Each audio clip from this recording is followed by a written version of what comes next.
How to edit contacts on MailChimp. Hi guys, welcome to this tutorial. In this tutorial, I'll be showing you how you can edit your contacts on your MailChimp account. Alright, it's very simple and I'll be showing you the processes now.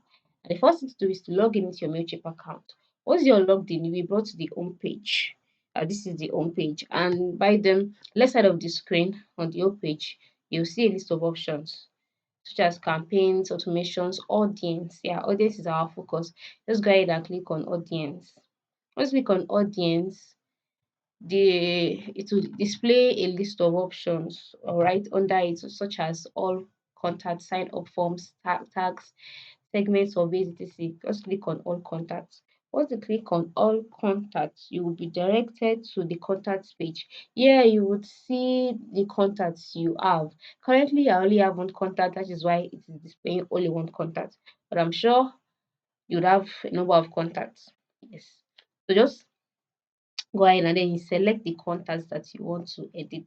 Ensure you click on it. It's like click on your email address. Do not click on the box, but on the email address. Then once you click on the email address, you'll be directed to this page, displaying your profile information, your name, activity, or open rate, etc.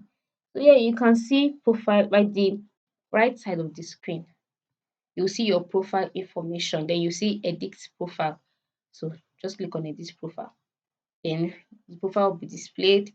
Then you can go ahead and edit the profile. You edit your profile the way you want to.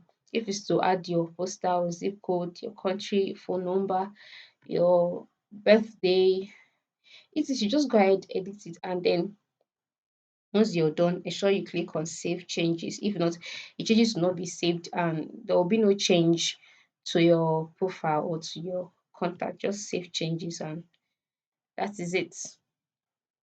Then you click on cancel and your contact has been edited. So very simple and quick.